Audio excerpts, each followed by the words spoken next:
So Wuthering Waves just dropped one of their biggest updates that we've seen in a while. Now I did have another video planned for today, but this literally came out about an hour after recording, and this is absolutely insane. There is a ton of information here that we can find out about version 1.2, and we're going to be going through it all. As you can see here, it says Wuthering Waves Developer Message Volume 4, version 1.2 Optimization Preview with a special note from developers.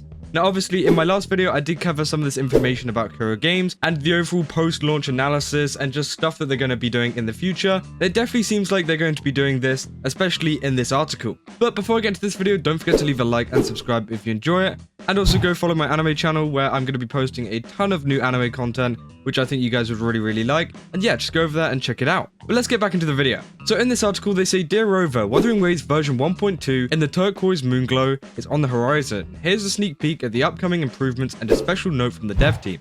So obviously, it seems like we're going to be getting this every time before a big update comes out. Obviously, we got it before Mount Firmament, which was just amazing. And it just kind of lets us know what's going on in the game. And, you know, all the optimizations and new updates that Wuthering Waves are going to bring. Because sometimes there's some very apparent updates, which we do see. And, you know, there's new character design changes and new story changes, which is absolutely amazing. And obviously, we can see that very well whenever we actually play the game. Also, there's some optimization stuff, which we don't really notice. And it just kind of happens in the background. So it's really nice to know these changes so that we can utilize these to the best of our ability. And the first optimization preview is a new custom lock-on feature. Now, this was a big issue that a lot of players were, you know, not very happy about. They didn't really like the fact that they were like locked on to a character, and they thought the overall system was a little bit tacky. But it says in version 1.1, we implemented several quality of life improvements to the auto lock-on system, including optimizations for resonators and some echo skills. With the release of version 1.2, you'll gain access to the new custom lock-on feature under settings and control. This option will allow you to set the auto lock-on priorities for enemies based on your combat preferences. So this is great. It means that a lot of people can actually choose what their camera is locking onto and what their overall game is locking onto, which is just amazing. I know a lot of people were very angry and a lot of people were very annoyed that they couldn't, you know, lock onto a certain thing, which, you know, that is just amazing that we now have the freedom to do that. Then we go on to the second thing, which is a new utility called a hover droid. It's a shooter. And they said, we've heard your feedback regarding the need to frequently switch between teams when there are no pistol using resonators available for challenges like Photon Vault and similar puzzles. In version 1.2, you'll be able to use the new hover droid shooter utility, which is just great. If you guys played Mount Firmament, there is these little bell things you need to collect around the map, and obviously you need to shoot them. So it was kind of annoying whenever I was using characters like Jinshi, you know, Yinlin, and also Changli, all in the same team, or even like Verena or someone, and I wouldn't be able to get up to these bells, which are super high up, so then I'd have to go into the team, change it to a gun character who could then shoot it off the tree, which again was very annoying because it takes forever to go into that screen and out of it. But it seems like they've now added this utility which allows you to shoot it even if you're a character that uses something like a sword. And yeah, I did find it very weird how they had a lot of these things, you know, that had a lot of gun abilities, because it wasn't just Mount Firmament, there was some other, you know, ones that needed a gun ability character. So it was kind of annoying just to switch through it, and I'm sure many of you guys have experienced that as well. So it's really nice to see that they've added a hover droid. And it says, once the utilities feature is available, you can equip the hover droid shooter in the utility wheel. To shoot with the hover droid, simply tap or hold the basic attack button. More hover droid features are under development. We hope this new addition will help you better explore Solaris. So again, super great, and it seems like they are making a lot of changes to that. Then we go on to new features to store excess wave plates. Again, wave plates are a little bit like resin if you play Genshin, or power if you play Honkai Star Rail, and pretty much they allow you to farm a lot of materials and stuff. And now we can actually go into excess, because if you've seen in Honkai Star Rail, we actually have a feature where you can actually reserve older wave plates. So say if you don't play the game for a little while, it will actually store it up in reserve so you can use it in a big bulk at the end, which is super fun, especially like if you come back to a game after a while, you want to level up a character, and then you have all of these wave plates sat there. And it seems like they're adding this to Wuthering Waves too. It says a new feature to store access wave plates will be introduced to version 1.2. Once you reach the waveplate cap, you'll receive waveplate crystals instead. These crystals can be exchanged for waveplates of equivalent value. You will generate one waveplate crystal every 12 minutes, up to 480 waveplate crystals. Once this limit is reached, you will not gain additional waveplate crystals. So that means you're going to be able to get 480 extra like waveplates, especially if you like don't play the game. I know there's a lot of people that don't play it like every day or anything like that, so they can't spend their waveplates. So it's good that, you know, they have access to a lot of this, so that whenever they come on, like say every week or something, because there are some people that just play this weekly, they can actually use these saved up wave plates and, you know, kind of get the most out of the game without having to play it too much. So again, it kind of lets you like decide how you want to play the game. You could be constantly, you know, using your wave plates, which I think would be more efficient. But if you don't have the time to, you know, do wave plates and stuff, and you just play like Wuthering Waves quite casually, it's quite great if you have like that extra 480 wave plate crystals. So again, very, very good update. And then we got a new Resonator Showcase feature. With the release of version 1.2, you can actually view and display the convene scenes of unlocked resonators with the Resonator Showcase feature, which again, that's amazing. You know, the animations that appear at the start of like a pool whenever you get the character, we will now be able to see them on a showcase thing. That looks amazing. And yeah, obviously, because that animation only gets used really in the Wish, so it's usually a little bit pointless, but now brings a little bit more meaning to this animation, and people can, you know, look back at it if they, you know, didn't get to look at it. Maybe they skipped the animation or something like that. So again, looks great. And we also got a little bit of a sneak peek of Jeji's animation there as well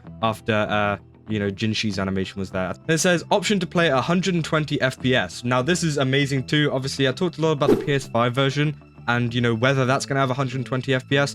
Now, for now, it says the 120 FPS option will be available on select PC devices in version 1.2. Stay tuned for our official announcement for more availability details, which again is just amazing.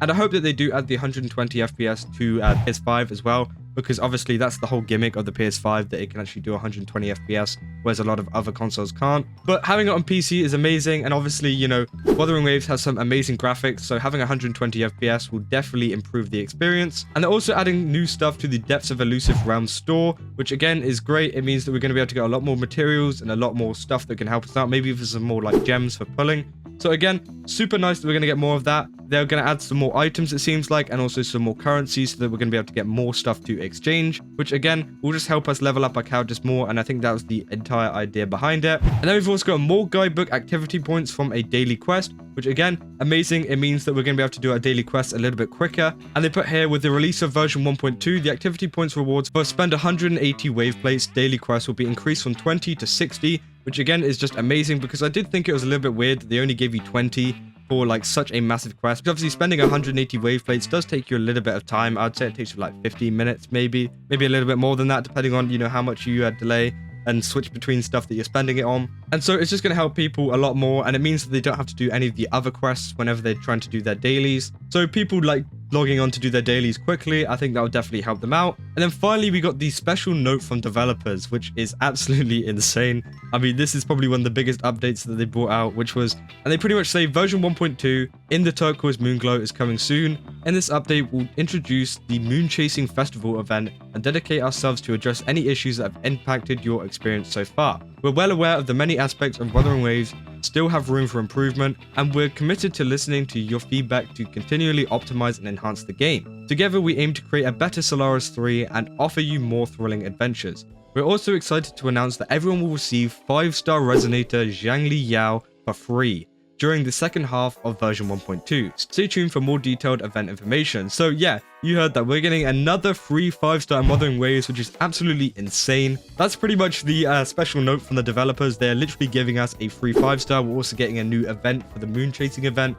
which is again amazing. So I really hope that Zhangli Yao is a good character, because we've had many like free 5-stars in other gacha games in the past, which kind of haven't really done much. But maybe this guy's actually really, really good. So we're gonna have to wait and see. And again, it just proves how generous Wuthering Waves has been. And I think a lot of people that have been arguing like with the points of like Zealous Zone Zero versus Wuthering Waves and who does rewards better, I'm pretty sure you can't argue that Wuthering Waves doesn't do rewards better now. They've given us 2 free 5-stars. None of this like, oh, you need to pull to get it like guaranteed at a lower rate or something. I mean, they did have one of them for the character selector banner, but they've given us 2 free characters just like straight up, which is absolutely amazing. And I don't see Zealous Zone Zero doing that. I don't see any Hoyoverse game doing that really, apart from, you know, Dr. Ratio, which happened once. So this is our second free 5-star character in Wuthering Waves, and it's only version 1.2. So I'm super excited to see what they add in future versions too, and to see, you know, what kind of happens with that. I don't know if Zhangli Yao will be a banner character still. I'm pretty sure he will.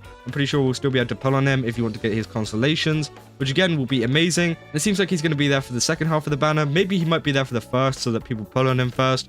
We don't know. But yeah, we're going to have to wait and see what happens with that. But again, they literally ended off by saying, we sincerely hope to join you on your adventures and look forward to your progress and growth in Wuthering Waves. Thank you again for your dedication and support. So overall, a really, really good update. It seems like they're making a lot of important changes, and the rewards are looking very great too.